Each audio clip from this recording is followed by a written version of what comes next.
Assalamualaikum warahmatullahi wabarakatuh. Selamat pagi, salam sejahtera bagi kita semua. Kami ucapkan selamat datang, selamat bergabung dalam kegiatan webinar kita pada pagi hari ini. Yang kami hormati, Kepala BNN Provinsi Gorontalo Bapak Brigjen Pol Wisnu Handayana SSTMK.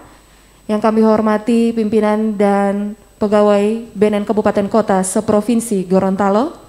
Dan tentunya yang kami banggakan seluruh peserta dari webinar pada pagi hari ini yang kami banggakan. Sekali lagi kami ucapkan selamat datang, selamat bergabung pada kegiatan webinar pagi hari ini. Ya, baiklah, melalui momentum peringatan Sumpah Pemuda yang tepatnya jatuh pada tanggal 28 Oktober, Badan Narkotika Nasional Provinsi Gorontalo menyelenggarakan kegiatan webinar dengan mengangkat sebuah topik pemuda masa kini dan masa yang akan datang, hidup 100% sadar, sehat, produktif, dan bahagia tanpa narkoba. Dan izinkan pada kesempatan kali ini saya Amanda Luciana memperkenalkan seluruh narasumber kita. Yang pertama-tama saya ingin menyapa Kepala BNN Provinsi Gorontalo Bapak Brigjen Pol Wisnu Handayana. Assalamualaikum, selamat pagi Pak. Selanjutnya Kepala Bidang Pencegahan dan Pemberdayaan Masyarakat Bapak Abdul Muharis Dawud SE MAP. Assalamualaikum, selamat pagi Pak Muharis. Ya, dan narasumber selanjutnya kali ini berasal dari kalangan generasi milenial. Langsung saja saya menyapa Ferawati Ismail selaku Duta Anti Narkoba Festival Saronde dan juga runner-up pertama Putri Saronde tahun 2020. Halo, apa kabar Mbak Vera? Alhamdulillah baik. Ya, dan selanjutnya, narasumber selanjutnya ini masih berasal dari kaum generasi milenial, yaitu Suci Priyanti Kartika Sari SH, selaku wisudawan terbaik Universitas Negeri Gorontalo tahun 2019, dan juga delegasi Indonesia Global Goals Model United Nations Malaysia 2019. Halo, apa kabar Suci? Halo, baik. Alhamdulillah, terima kasih. Salam untuk semua. Iya. Baik, seluruh narasumber yang luar biasa pada kegiatan webinar hari ini telah kita perkenalkan. Dan baiklah, kegiatan webinar pada pagi hari ini dengan bertajuk Pemuda Masa Kini dan Masa yang akan datang, hidup 100% tanpa narkoba akan dibuka secara resmi oleh Kepala BNN Provinsi Gorontalo, Bapak Brigjen Pol Wisnu Handayana. Waktu dan kesempatan disilakan Pak.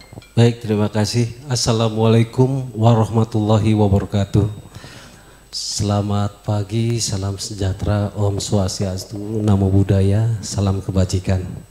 Yang saya hormati para narasumber yang masih muda-muda ini dan berprestasi. Ya. Alhamdulillah bisa hadir di sini semua dan di hadapan adik-adik semua para pelajar. Kemudian yang saya hormati Kabid P2M BNN, pada pembawa acara, saya ucapkan terima kasih. Alhamdulillah rabbil alamin, puji syukur kata Allah Subhanahu wa taala bahwa sampai hari ini kita masih diberikan kesehatan, kekuatan iman dan bisa melaksanakan kegiatan yang sangat luar biasa ini. Dan salam salawat selalu kita kirimkan kepada junjungan Nabi Allah Muhammad sallallahu alaihi wasallam. Baik, pada pagi hari ini dengan mengucap Bismillahirrahmanirrahim, kegiatan webinar ini insya Allah membawa berkah dan kita buka dengan membaca basmalah. Bismillahirrahmanirrahim. Baik, sesuai tema tadi bahwa temanya adalah tentang pemuda. Ya, tentang pemuda masa kini dan masa akan datang untuk hidup 100% sehat, sadar, produktif, bahagia tanpa narkoba.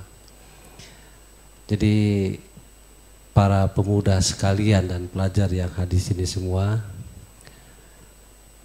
marilah kita isi, ya, kita isi kemerdekaan ini sebagai pemuda yang memiliki integritas. Untuk menjadi pemuda yang integritas tentunya salah satunya adalah kita harus menjauhi narkoba. Dengan narkoba, maka dengan penggunaan atau penyalahgunaan narkoba, maka pemuda itu tidak lagi berintegritas. Ya. Karena apa?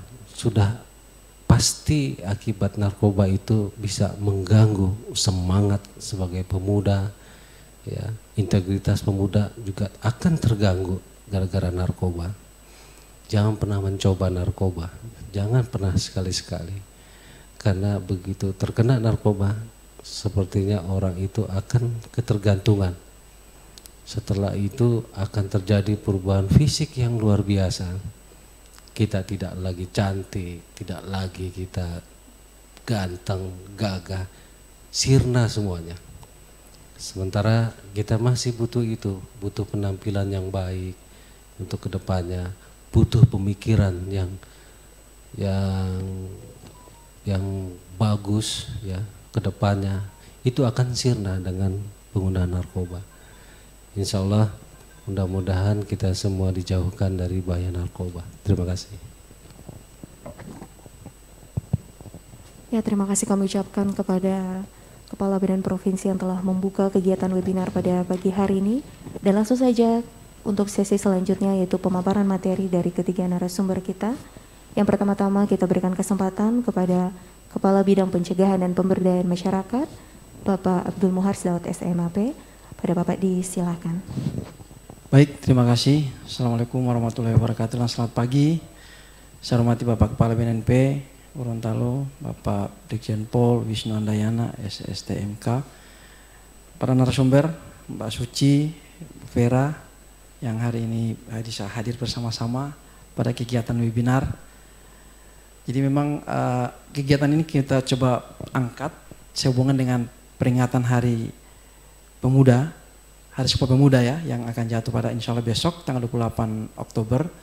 Jadi momentum ini kami gunakan untuk mengingatkan kembali bahwa peran pemuda itu sangat besar sekali, baik sebagai agent of change, sebagai agen perubahan, juga sebagai agent of development, sebagai agen pembangunan, agent of modernization, di mana dia sebagai agen pembaharuan.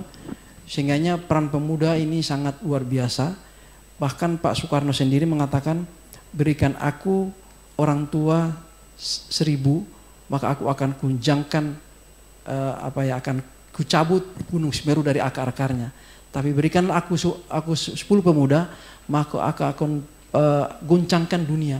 Itu berarti bahwa Presiden Soekarno pun sudah menyatakan demikian, bahwa peran pemuda itu sangat besar sekali, sangat berperan, dan dia sangat menentukan masa depan bangsa ini. Oleh karena itu, pemuda yang seperti apa yang kita harapkan? Tentu pemuda yang tangguh, yang kuat, yang profesional, yang futuristik, dan juga tidak menggunakan narkoba. Nah, tema yang kita coba angkat adalah tema pemuda masa kini, masa yang akan datang untuk hidup 100%, sehat, sadar, produktif, bahagia tanpa narkoba. Artinya apa? Bahwa menjadi seorang pemuda tidak hanya pintar, tapi dia juga harus sehat tentunya ya. Dia harus menyadari kehidupan ini, dan kesehatan atau kesadaran dia, produktivitas dia tidak setengah-setengah, tapi dia harus sampai tingkat 100%. Sadarnya harus 100%, tidak bisa 50%. Sehatnya juga tidak bisa hanya 50% atau apalagi hanya 10% misalnya, harus 100%. Karena untuk menjadi negara yang maju, berkembang, dan dia bisa berhasil untuk masa akan datang, dia harus mempersiapkan dirinya. Melalui kegiatan-kegiatan yang positif, kegiatan-kegiatan yang bermanfaat, dan tentu dia harus menjaga dirinya dari bahaya penyalahgunaan narkoba. Bahwa kita lihat bahwa data menunjukkan saat ini jumlah penyalahgunaan narkoba di Indonesia itu banyak juga didominasi oleh kaum pelajar maupun mahasiswa. Yang kita presentasikan sekitar 27%. Dari tingkat prevalensi kita kurang lebih 2,9%, artinya bahwa jumlah penyalahguna narkoba dari kalangan pemuda itu dari 4 juta jumlah penggunanya itu ya kurang lebih hampir 1 jutaan lebih orang yang dari kalangan pemuda maupun pelajar. Nah, ini mengindikasikan bahwa pemuda itu posisinya rawan sekali, ya kan, rawan sekali dari bujukan, rayuan, godaan dari lingkungan. Karena memang keluarga, lingkungan maupun sekolah itu turut mempengaruhi perilaku daripada pemuda itu sendiri, daripada generasi muda. Nah, keluarga itu cukup dominan dalam mempengaruhi perilaku itu sendiri. Kurang lebih 60% ya pengaruh keluarga itu terhadap perubahan perilaku daripada anak-anak muda. Sementara yang 40% itu dibagi dua, dari keluarga, dari lingkungan maupun dari lingkungan 20%, kemudian sekolah 20%. Artinya apa? Ketika peran keluarga itu tidak dimaksimalkan oleh orang tua sehingga anak ini atau remaja ini tidak diperhatikan dan dia hidup tidak teratur dan tidak sesuai dengan visi dan misinya sebagai generasi muda, maka perilaku itu akan lebih banyak dipengaruhi oleh lingkungan, dan peran keluarga itu akan diambil oleh lingkungan, sehingga lingkungan yang akan justru mempengaruhi yang bersangkutan sehingga dia bisa dikhawatirkan terserat dalam arus yang tidak semestinya. Nah, kemudian sekolah juga sebenarnya tempat yang nyaman, yang bagus untuk menjadikan menjadikan pemuda atau generasi muda kita bisa berhasil. Tapi kalau seandainya pemuda juga tidak mampu memanfaatkan sekolah itu sebagai tempat pendidikan yang baik, maka ya ini akan mempengaruhi secara negatif buat dia. Ya, oleh karena itu memang semua harus berkontribusi dalam upaya penciptaan mewujudkan generasi muda yang potensial tadi, baik keluarga, pihak sekolah maupun masyarakat. Saya kira demikian. Ya baik, terima kasih Pak Muhars. Mungkin yang bisa kita garis bawahi dari apa yang sudah disampaikan bahwa angka prevalensi daripada tingkat pelajar sekarang ini terus mengalami peningkatan Pak ya. Sehingga perlu adanya suatu edukasi khususnya di institusi pendidikan, dan hal ini terus dioptimalkan oleh BNN Provinsi Gorontalo. Ya, dan selanjutnya waktu dan kesempatan kita berikan kepada narasumber selanjutnya, Ferawati Ismail, silakan.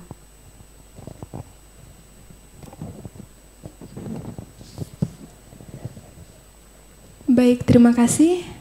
Sebelumnya, Assalamualaikum warahmatullahi wabarakatuh. Perkenalkan kembali, nama saya Ferawati Ismail, biasa disapa Vera, selaku Duta Anti Narkoba tahun 2020. Di sini kita membahas tentang bahaya narkoba di generasi muda. Tentunya kita ketahui bersama bahwa narkoba ini sudah merajalela di generasi muda atau kalangan remaja. Karena saya sebagai generasi muda, tentunya saya tahu karena saya memiliki teman-teman yang mereka sebagian besar sudah terjerumus ke yang namanya narkoba. Walaupun bukan narkoba tingkat 1, namun dengan mereka belajar mengetahui narkoba dari awal, maka pastinya mereka akan mengarah ke narkoba yang golongan 1. Dan tentunya sebagai generasi muda yang akan meneruskan bangsa, jikalau kita sudah terkontaminasi dengan barang haram tersebut, maka negara kita akan menjadi apa? Jadi untuk itu, kepada teman-teman sekalian yang mengikuti webinar pada hari ini, saya mengajak untuk teman-teman jangan sekali-sekali untuk mencoba yang namanya narkoba.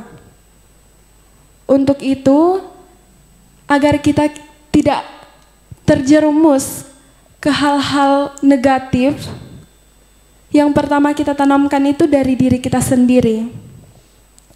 Bagaimana kita tidak terjerumus, kita tidak terbawa arus, apalagi generasi pada saat ini mereka mengimbang-imbangkan yang namanya gaul. Dan narkoba yang sekarang ini merajalela di generasi muda itu, saya sering melihat teman-teman saya itu mengkonsumsi yang namanya komiks. Katanya mau terbang ke bulan. Itu tapi saya tidak pernah ya mencoba, cuman katanya mereka. Dan yang kedua itu seperti yang pemateri bilang pertama, lingkungan keluarga. Lingkungan keluarga itu sangat berperan penting. Karena jika keluarga kita tidak mengetahui apa dampak negatif dari narkoba, maka itu akan sia-sia walaupun diri kita sendiri mengetahui tetapi lingkungan keluarga kita tidak. Itu menurut saya sia-sia. Setelah itu masyarakat. Jikalau kita bergaul di lingkungan masyarakat yang salah, tentunya kita akan terjerumus yang namanya narkoba. Jadi untuk generasi milenial yang saat ini, yang akan nantinya meneruskan negara kita, bukan hanya menjadi negara yang berkembang seperti saat ini, tetapi untuk generasi muda, seharusnya kita harus memajukan negara kita. Seperti yang kita ketahui bersama juga, narkoba itu singkatan dari narkotika, psikotropika, dan zat adiktif lainnya.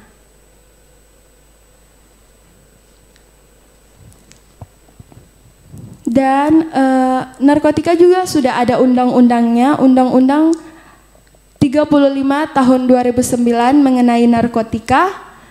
Dan untuk generasi muda saya sangat mengharapkan, saya mewakili Anda, mewakili teman-teman semua yang mengikuti webinar pada hari ini, untuk tidak sekali-sekali mencoba barang haram tersebut karena itu memiliki tingkat kecanduan yang tinggi.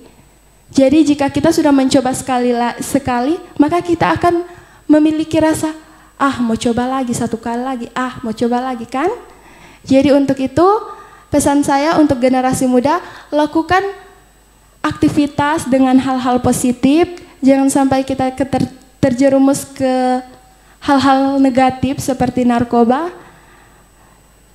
Ada yel-yelnya itu, katakan tidak pada narkoba, narkoba stop prestasi yes, narkoba stop prestasi yes. Oke, sekian dari saya. Wassalamualaikum warahmatullahi wabarakatuh.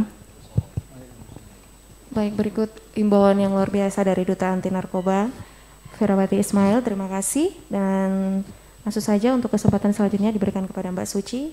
Waktu dan kesempatan disilakan, Mbak. Bismillahirrahmanirrahim. Assalamualaikum warahmatullahi wabarakatuh. Selamat pagi menjelang siang teman-teman semua. Hari ini saya dipercayakan untuk memberikan dan men-sharingkan kemudian apa yang menjadi tema pada hari ini, yaitu tentang pemuda masa kini dan masa akan datang untuk hidup 100% sehat, sadar, produktif, bahagia tanpa narkoba. Sehingganya hal pertama yang mungkin akan jadi pertanyaan bagi kami semua terkait dengan tema ini, mungkin cuma dua hal yang akan saya sampaikan, itu terkait dengan bagaimana kira-kira pemuda di masa yang dulu dengan masa yang kini yang sementara berlanjut. Kenapa ini jadi pertanyaan? Karena dari sinilah kemudian kita bisa membedakan kehidupan atau pola-pola anak muda ini, sehingga kita bisa mencari solusi maupun program-program yang tepat yang akan kita gunakan atau kita terapkan di kehidupan kita saat ini. Ini ada slide-nya, next saja Kak. Jadi anak-anak muda yang zaman dulu dengan saat ini sebenarnya sangat berbeda. Kenapa saya sampaikan sangat berbeda? Karena gaya hidupnya. Kalau dulu anak-anak muda itu lebih cenderung suka berkumpul, berkomunikasi antar sesama. Mereka suka bercakap, menceritakan pengalaman mereka antara satu sama lain. Tapi berbeda dengan hari ini, karena hari ini anak-anak muda itu, bisa langsung di next, anak-anak muda yang saat ini itu mereka berlomba-lomba untuk menampakkan eksistensi mereka itu di media sosial. Artinya di sini adalah perubahan gaya hidup ini, apalagi di momen COVID begini Pak. Saya pribadi berpandangan di momen COVID seperti ini, di mana semua orang diharapkan untuk lebih banyak berdiam diri di rumah dan tidak melakukan aktivitas sosial, menurut saya ini membawa depresi yang sangat besar untuk anak-anak muda terkhususnya, apalagi keluarga dengan kondisi ekonomi yang mulai melemah. Makanya di sini ada data dari BNN dan Pulistikes UI tahun 2017 itu disampaikan bahwa di tahun 2017 itu ada 3,3 juta penduduk itu pengguna narkoba dan kerugian ekonomi sosial yang mencapai itu 84,7 triliun. Korban yang meninggal di tahun itu pun 11.071 per tahun, atau kalau kita bagikan per harinya itu ada 30 orang yang meninggal, dan diantaranya itu udah 50%-nya adalah pekerja, 24%-nya adalah pelajar, dan sisanya 17% adalah masyarakat umum. Dan kalau kita bandingkan di tahun 2016 2 banding 100 itu ya tercatat dari 2 banding 100 itu ada 2 diantaranya yang adalah penyalahgunaan narkoba itu dari data tahun 2016. Nah, tren saat ini menunjukkan bahwa setiap tahunnya itu terjadi peningkatan penyalahgunaan narkoba, dan yang paling banyak diserang ini adalah anak-anak muda. Saya dan pribadi berpendapat bahwa dengan adanya kondisi COVID-19 seperti ini, maka saya jujur dari saya pribadi, saya berapresiasi besar terhadap pihak kepolisian, BNN, dan Bea Cukai yang dalam hal ini kerja keras untuk kemudian mengawasi di mana penyaluran narkoba ini, karena dengan kondisi di masyarakat terutama anak-anak muda berdiam di rumah ini, semua menggunakan daring, online dan sebagainya, ini sulit sekali kemudian untuk mengawasi apa yang kemudian mereka anak-anak muda lakukan, apa yang kegiatan mereka sehari-hari di rumah. Sehingganya benar kata Pak Muchars tadi, memang harus ada kolaborasi yang tepat antara anak muda, orang tua, dan pendidik ini sendiri, di mana memang harus ada pengawasan yang sangat ketat. Sehingganya sebelumnya Kak, pertanyaan yang jadi hal kedua yang ini saya bahas pada hari ini adalah, sudah siapkah anak muda diberi beban sebagai penerus bangsa? Kenapa ini jadi pertanyaan? Karena sampai detik ini kami anak-anak muda benar-benar paham bahwa kita adalah penerus bangsa. Tapi yang tidak kemudian dibahas sampai detik ini adalah ukuran, apakah anak-anak muda ini sudah mampu kemudian mengukur secara individual bahwa mereka sudah mampu atau sudah siap untuk menjadi generasi penerus bangsa. Nah, hingganya ada tantangan-tantangan perubahan yang sudah saya rangkum, yaitu tentang perubahan zaman. Pertama, perubahan zaman ini, apalagi Indonesia sekarang sudah memasuki revolusi industri 4.0. Kalau Jepang tadi diskusi dengan ini, dia sudah memasuki revolusi industri 5.0. Apa kemudian kaitan ini dengan penyalahgunaan narkoba, di mana biasanya ekonomi dan tekanan sosial dari perubahan zaman ini menjadi faktor paling besar menimbulkan stres di masyarakat, terutama untuk anak-anak muda itu sendiri, sehingganya rentan untuk menggunakan atau menyalahgunakan narkoba ini. Yang kedua adalah lingkungan yang tidak sehat atau tontonan yang tidak mendidik. Di zaman yang seperti ini, kenapa lingkungan? Saya mengangkat sebuah kisah dari Coca-Cola. Kenapa saya bilang lingkungan itu sangat pengaruh terhadap karakter anak-anak muda? Coca-Cola itu kalau dijual, Coca-Cola yang dijual di emperan itu harganya lumayan murah, relatif murah. Tetapi berbeda dengan Coca-Cola yang dijual di kafe-kafe, bahkan di bioskop-bioskop itu mahal sekali. Artinya lingkungan ini mempengaruhi. Kenapa sampai begitu perbedaan harga yang begitu jauh? Iya, karena lingkungan mereka, karena pelayanan yang luar biasa. Nah, sama juga dengan hal ini. Hari ini saya sampaikan bahwa lingkungan itu pengaruh besar terhadap pertumbuhan karakter anak-anak muda. Seperti yang sudah disampaikan Pak Muchars tadi, benar bahwa ketika lingkungan mereka, sekalipun Pak saat ini saya sering mendapati di lapangan bahwa sekalipun lingkungan itu adalah lingkungan positif, tapi tidak menutup kemungkinan lingkungan tersebut ada indikasi-indikasi yang itu bisa mendorong anak-anak muda ini untuk menggunakan narkoba ini. Sehingganya harus ada pembentengan secara nyata di anak-anak muda, tidak cuma dari secara pemerintah, BNN, Bea Cukai, kepolisian, tetapi juga harus ada bentengan dari anak-anak muda ini. Yang kedua adalah krisis figur percontohan. Kenapa hari ini saya membawa materi ini? Karena menurut kami Pak, kalau yang saya lihat di lapangan adalah anak-anak muda ini sekarang karena mereka berlomba-lomba untuk menunjukkan eksistensi mereka, maka yang mereka butuhkan adalah figur dari pemerintahan mungkin atau dari tokoh-tokoh agama mungkin, yang itu bisa menunjukkan bahwa inilah kehidupan yang sebenarnya yang seharusnya kita lakukan. Karakter inilah yang kemudian harus ditampakkan dia di tiap-tiap daerah.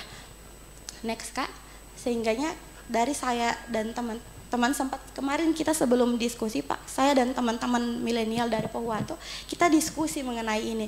Kira-kira apa yang menjadi solusi paling tepat untuk kemudian menangani persoalan narkoba ini? Ya ini awareness.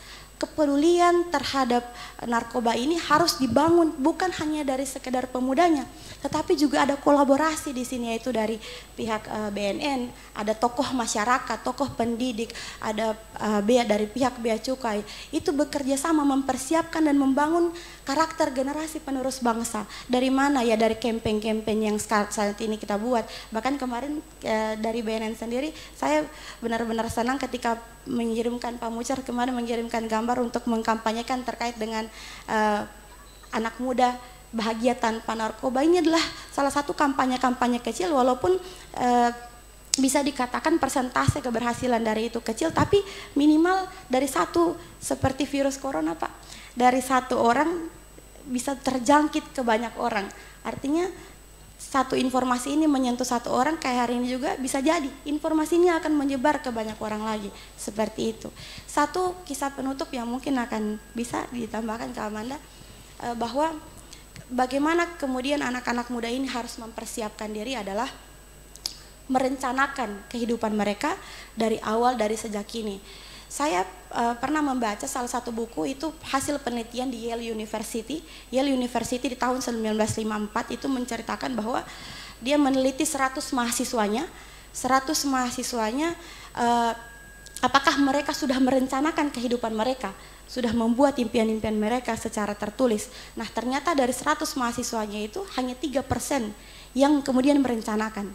Di 20 tahun kemudian, setelah mereka kemudian melanjutkan penelitian itu, ternyata di tahun itu ternyata 3% dari orang-orang yang sudah merencanakan kehidupannya, membuat impian-impian mereka, menuliskan itu, ternyata mereka memiliki kekayaan yang berlipat 10 kali lipat dibandingkan 97% yang tidak merencanakan kehidupannya. Bahkan 10 tahun setelahnya Amerika merilis 10 orang terkaya adalah golongan orang-orang yang masuk dari merencanakan kehidupannya. Sehingga saya berkeyakinan bahwa dari hasil penelitian yang nyata ini, dari penelitian Yale University ini, bahwa ketika anak-anak muda mau merencanakan kehidupannya, maka akan ada action, ada tindakan-tindakan yang akan mereka lakukan, yang itu akan mengalihkan pemikiran mereka, mengalihkan fokus mereka dari hal-hal contoh penggunaan penyalahgunaan narkoba ini ke lingkungan atau aktivitas yang lebih positif ini. Seperti itu. Mungkin kiranya itu dulu dari saya, nanti akan berkembang selanjutnya. Saya juga begitu ingin belajar dari Pak Kepala. Hari ini saya kembalikan lagi pada Kamanda billahi taufiq wal hidayah. Assalamualaikum warahmatullahi wabarakatuh. Waalaikumsalam warahmatullahi wabarakatuh. Terima kasih Mbak Suci atas kisah inspiratif yang luar biasa yang dibagikan bagi kita semua pada pagi hari ini. Dan langsung saja pemaparan materi dari ketiga narasumber telah kita dengarkan semuanya, dan untuk sesi selanjutnya adalah mungkin kita masuk ke diskusi Pak ya, diskusi secara terbuka, menunggu teman-teman peserta juga diberikan kesempatan nantinya jika ada pertanyaan untuk dapat mengajukan pertanyaannya melalui dalam kolom komentar yang sudah ada melalui Zoom meeting. Dan mungkin untuk pertanyaan yang pertama kita tujukan izin Pak kepada Pak Kepala ya, menyikapi terkait dengan angka prevalensi penyalahgunaan peredaran narkoba di kalangan pelajar ini Pak. Seperti yang sudah disampaikan oleh Pak Muhars tadi, selalu ada satu peningkatan. BNN sebagai focal point dalam program pencegahan dan pemberantasan, bagaimana menyikapi akan hal ini Pak? Disilakan Pak. Baik, terima kasih.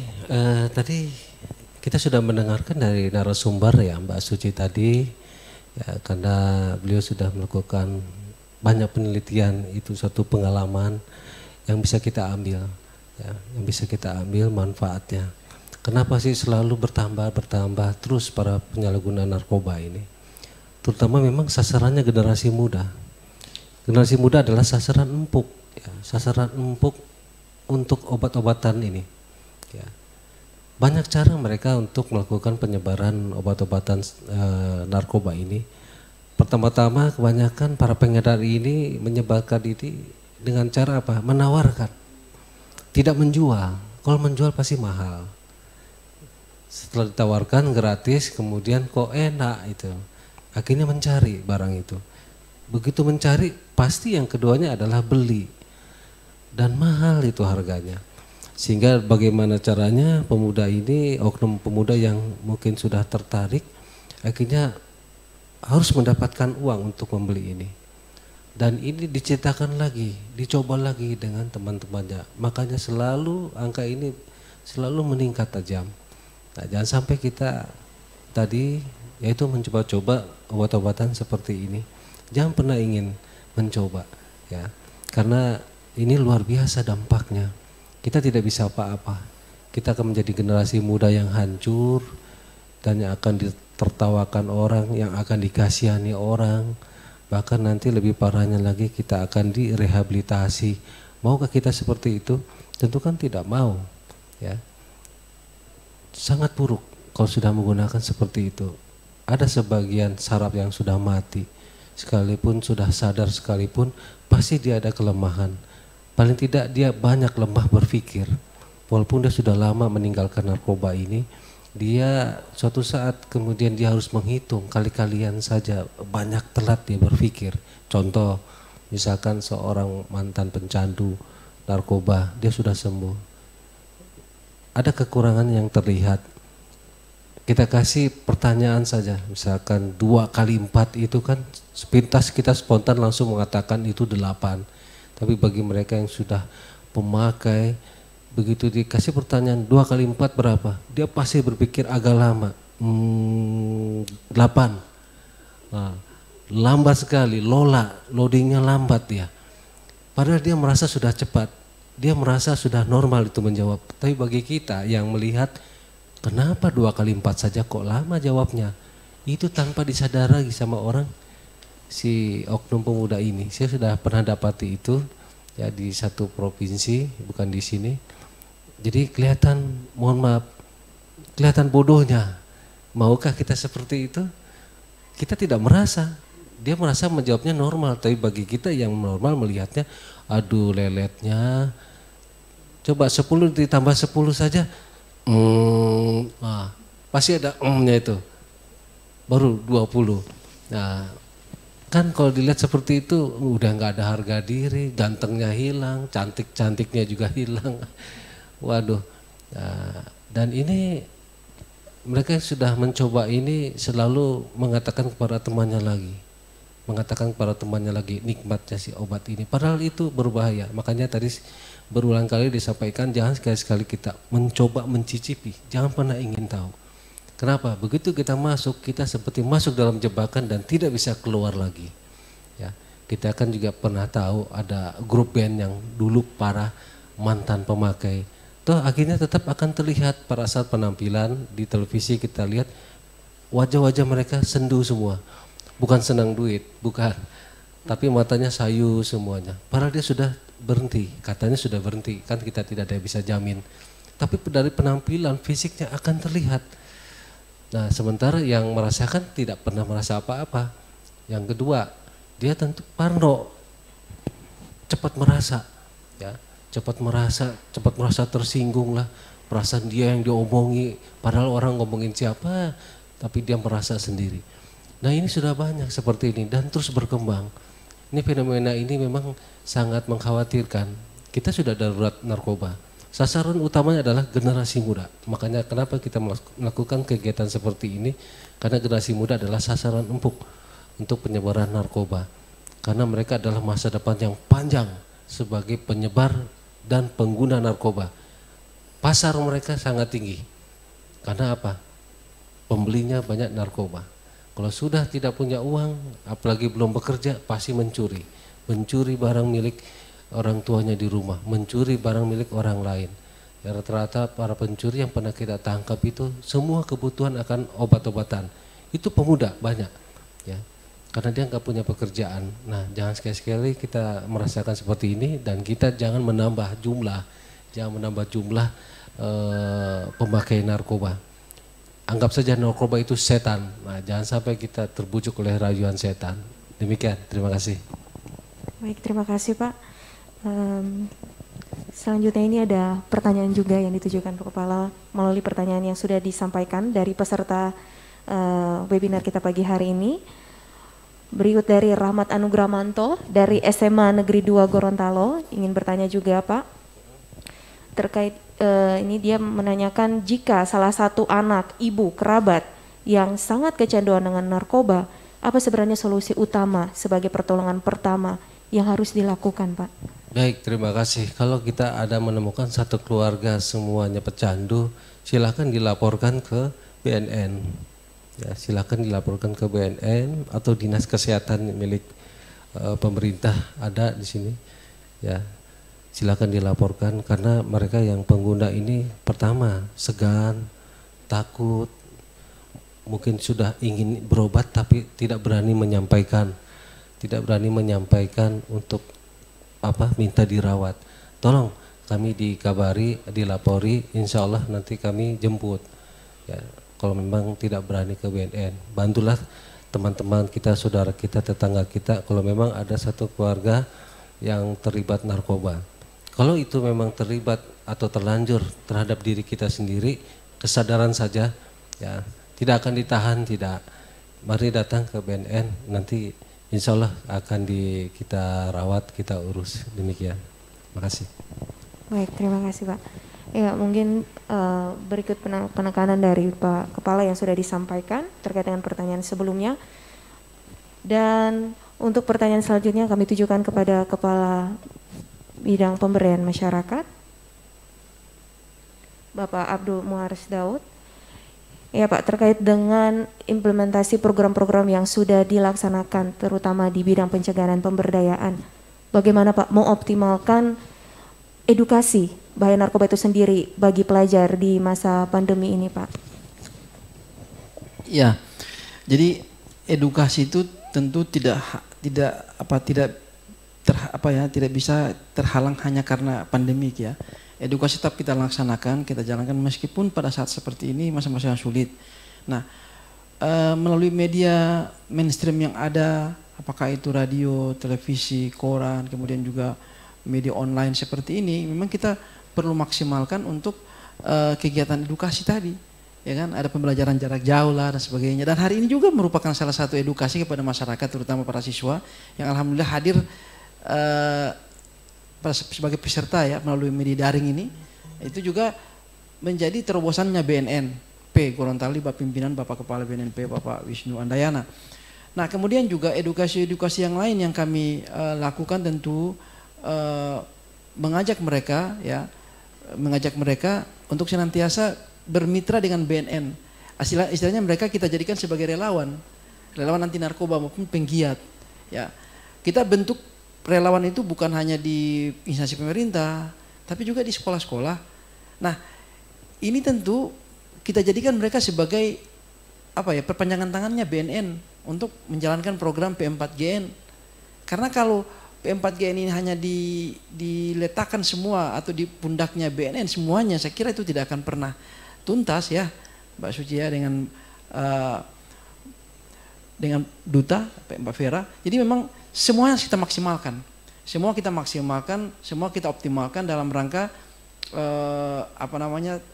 Gorontalo bisa kita turunkan angka prevalensinya. Ya, selama ini mungkin angka prevalensinya dari 100 orang disinyalir ada 2 orang, maksimal 2 orang yang pengguna narkoba. Itu bagaimana kita turunkan sampai ke bawah? Ya, kami masukkan edukasi melalui bentor-bentor. Dan bentor-bentor itu kami taruh, kami buat dalam bentuk stiker pesan-pesan anti narkoba. Baik di Kota Gorontalo, di Boalemo, di Pohuwato, ya kan kami buat semuanya. Di mobil-mobil juga kami buat. Supaya apa? Ini meningkatkan jumlah penerima informasi. Karena semakin banyak orang menerima informasi, maka itu akan memberikan pengetahuan, pemahaman buat mereka, dan kita harap mereka juga akan menyalurkannya kepada orang lain, menyampaikannya kepada orang lain, sehingga akhirnya jumlah penerima informasi di Gorontalo ini semakin tinggi. Nah, ketika informasi terterima dengan baik, insya Allah, ya kan, mereka sadar, ya seperti tadi sadar 100% ya, mereka paham, ya, akhirnya mereka menolak narkoba. Dan bukan hanya menolak narkoba, tapi mereka mengajak orang untuk tidak menggunakan narkoba. Itu sebenarnya harapan tertinggi BNN ketika melakukan kegiatan P4GN. Bagaimana partisipasi masyarakat itu tinggi, ya, dengan keikutsertaan mereka, dengan rela dan ikhlas untuk menjadi relawan, untuk menjadi penggiat anti narkoba. Begitu Mbak Manda. Baik, terima kasih Pak. Mungkin yang perlu saya garis bawahi dari apa yang sudah disampaikan adalah bagaimana meningkatkan partisipasi masyarakat dalam melakukan tindakan preventif bahaya narkoba itu sendiri. Dan mungkin pertanyaan selanjutnya saya tujukan kepada Mbak Vera. Ya, seperti yang sudah disampaikan Pak Muhars, bahwa salah satu tindakan preventif yang dilaksanakan oleh BNN Provinsi adalah bagaimana memaksimalkan peran dari generasi muda, public figure, dalam mengkomunikasikan bahaya narkoba. Mbak Ferawati sendiri selaku Duta Anti Narkoba juga, apa sekiranya strategi yang sudah dilaksanakan Mbak Vera terkait dengan edukasi bahaya narkoba? Disilakan Mbak.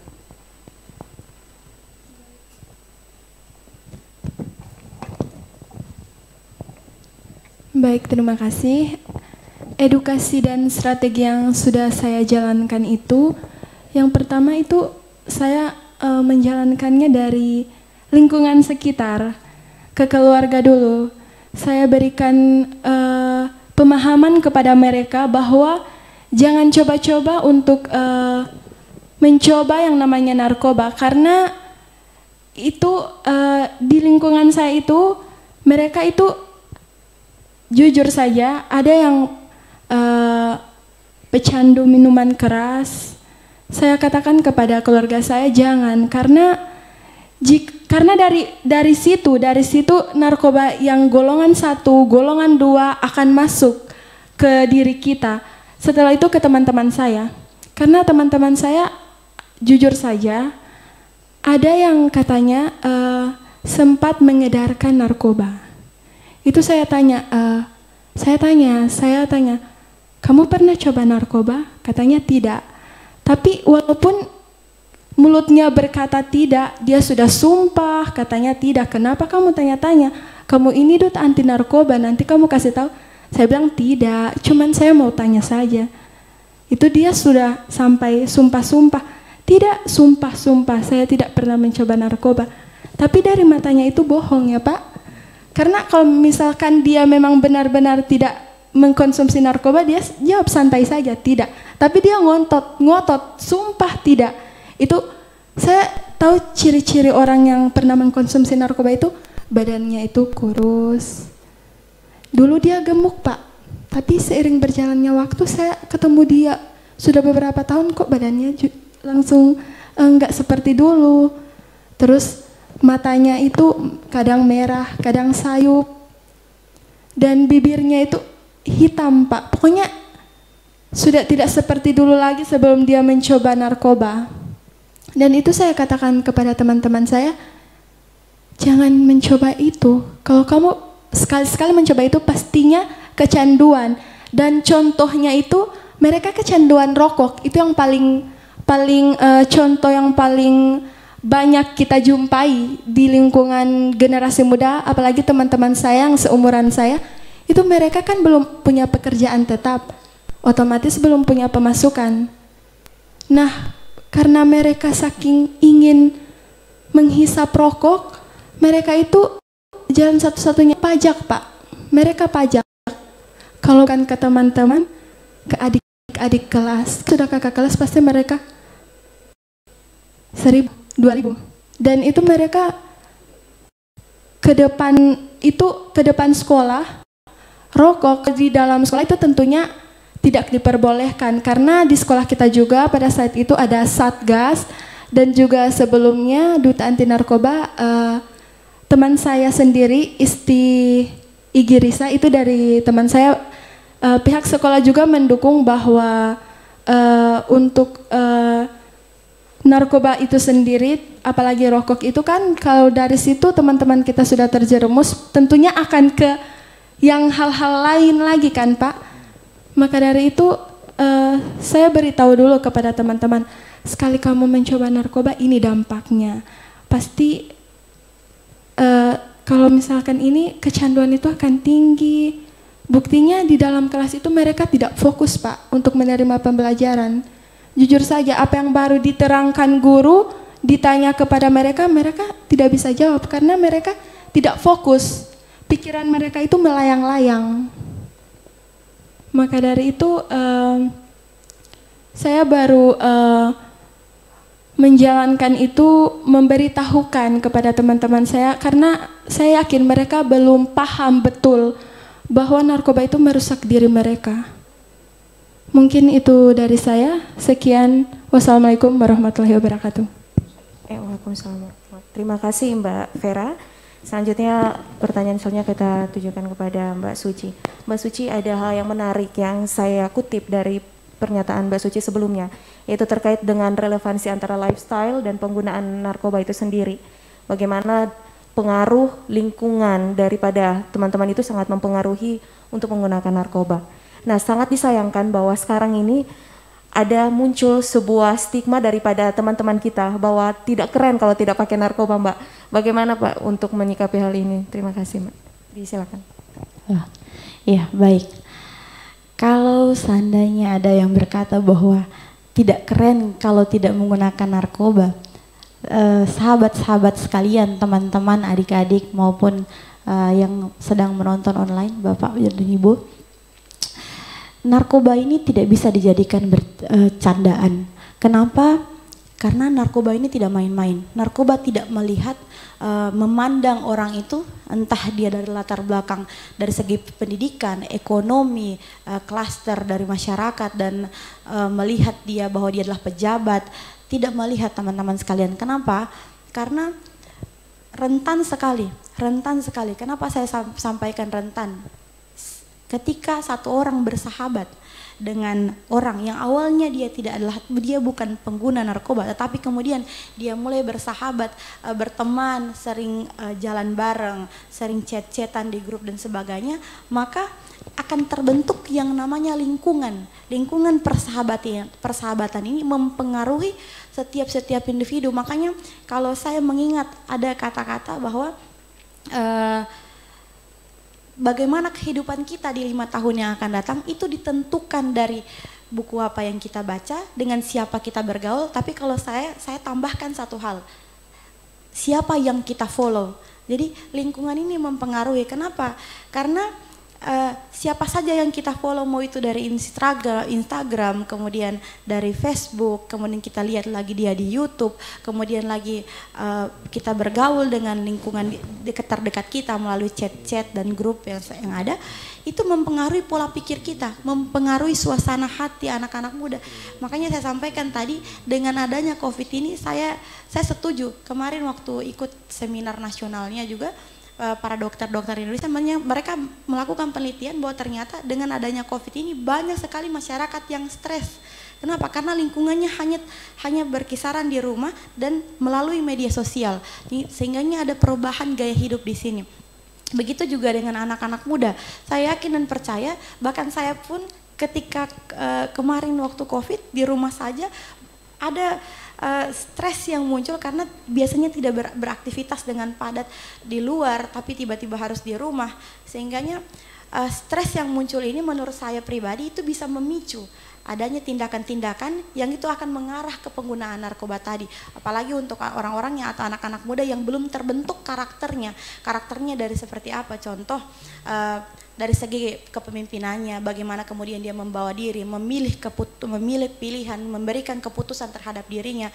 Ini bahaya sekali, sehingganya sekali lagi saya sampaikan bahwa kerjasama dan kolaborasi, awareness, kepedulian dari pihak keluarga, pendidik, termasuk tokoh-tokoh pemuka agama. Kenapa saya bilang tokoh-tokoh pemuka agama? Andai kata di tokoh-tokoh pemuka agama di tiap-tiap daerah, bahkan di tiap-tiap desa Pamucarse itu membentuk satu lingkungan, ya kalau perlu mereka melakukan Zoom seperti ini, mendiskusikan bagaimana kemudian nilai-nilai dasar, nilai-nilai moral itu didiskusikan bersama dengan anak-anak muda, itu punya potensi untuk terbentuk lingkungan yang lebih positif, disibukkan anak-anak muda ini. Begitu, sehingganya harapan dari saya, anak muda, kepada pemerintah adalah bagaimana kemudian pemerintah membuat program-program yang itu dapat menyibukkan anak-anak muda ini dengan hal-hal yang lebih positif. Salah satunya seperti ini, campaign-campaign yang kecil, dan insya Allah ini seperti tadi, virus tadi akan menyebar dari satu orang ke banyak orang. Terima kasih. Baik, terima kasih Mbak Vera. Pada intinya sama sekali narkoba itu tidak keren ya Mbak ya. Yang paling utama adalah prestasi dan integritas kita sebagai generasi muda. Baik, mungkin waktu kita juga sudah sangat terbatas, namun izin Pak kita memperkenalkan juga bahwa generasi milenial yang hadir pada saat ini memiliki daftar prestasi yang luar biasa juga. Mulai dari Mbak Suci ya, Mbak Suci juga selaku Sekretaris Generasi Baru Indonesia dan juga menjadi mahasiswa berprestasi Universitas Negeri Gorontalo tahun 2019. Mewakili Indonesia Konferensi Internasional yang dilaksanakan di Malaysia yang dari 230 negara, sebagai delegasi Universitas Negeri Gorontalo Penelitian di Jepang, dan wisudawan terbaik yang memberikan perwakilan pesanan kesan di antara wisudawan lainnya, dan juga sebagai presenter jurnal internasional. Ya, semoga prestasi-prestasi dari teman-teman sekalian juga dapat memotivasi bagi teman-teman sekalian. Dan sebelumnya mungkin kita kembali lagi ke Pak Kepala untuk mengakhiri mungkin harapan yang bisa disampaikan Pak kepada generasi muda terutama di Provinsi Gorontalo ini Pak. Silakan Pak. Ya baik, terima kasih. Adik-adik sekalian, ini di hadapan adik-adik sekalian ini ada Mbak-mbak ini yang sangat prestasi. Harusnya ini membawa motivasi buat kita semua. Ya, buat motivasi, semangat, ya. Saya yakin tanpa narkoba ini, kok bisa keren? Ya. Kalau dengan narkoba bukannya keren, tapi kuyup. Kayak ayam mau dipotong atau ayam sedang ngantuk. Nah, itulah orang-orang pemakai narkoba seperti itu. Nah, tanpa narkoba bisa prestasi. Seperti Mbak Suci, kemudian duta narkoba. Kan wajah-wajah segar semua ini. Tanpa narkoba, jadi tidak ada istilah tidak keren kalau tidak narkoba. Itu dibalik-balik itu sebetulnya. Kita keren tanpa narkoba, ya. Kita pintar tanpa narkoba. Insya Allah yang penting niat kita tidak pernah ingin menjadi pelanggan narkoba. Insya Allah kalau semua diawali dengan nawah itu yang baik, innama amalu biniat, insya Allah kita akan dijauhkan dari narkoba. Terima kasih. Selanjutnya kami silakan Pak Muhars Pak. Ya, jadi memang saat ini waktunya kita berprestasi, saatnya kita berkarya, terutama generasi muda ya. Kalau kami bersama dengan Pak Kepala ya, kami tinggal menikmati sebenarnya apa yang telah kami usahakan sebelumnya. Ya kan seperti itu Pak. Tinggal menikmati karena kami juga sudah melakukan yang terbaik di masa-masa muda kami kan tentunya. Saatnya generasi muda berprestasi. Ketika prestasinya atau kegiatannya atau karyanya itu diterima oleh masyarakat, diterima oleh keluarga, ya insya Allah kehidupan kita akan jadi lebih baik ke depan. Karena kehidupan ke depan itu ditentukan pada saat ini. Kehidupan yang kemarin itu kita nikmati saat ini. Nah kalau rusak masa lalu pasti rusak sekarang. Biasanya seperti itu, ya kan? Dan kalau rusak pada hari ini, saya tidak jamin yang berikutnya tahun-tahun depan kita akan bisa bermanfaat. Bisa jadi kita menjadi beban bagi masyarakat buat bangsa ini.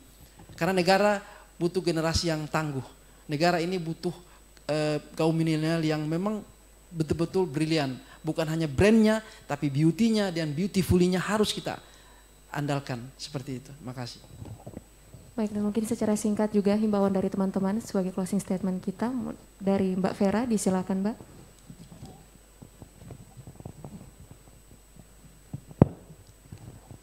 Baik, terima kasih Kamenda untuk himbauan kepada teman-teman sekalian.